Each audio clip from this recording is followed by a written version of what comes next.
Ramai yang nak beli rumah tapi still confused lagi antara leasehold dan freehold. So, apa beza dia? Freehold bermaksud pemilikan kekal.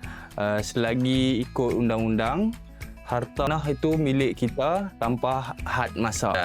Leasehold pula dia ada tempoh pajakan, selalunya 99 tahun. Bila tempoh makin pendek, nilai rumah boleh terjejas dan proses membuat loan menjadi lebih susah.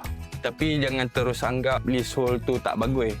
Banyak kawasan prime dan lokasi yang strategik kebanyakannya leasehold. Kadang-kadang fasilitinya lebih baik, lokasi lebih strategik, matang dan harga pula mampu milik.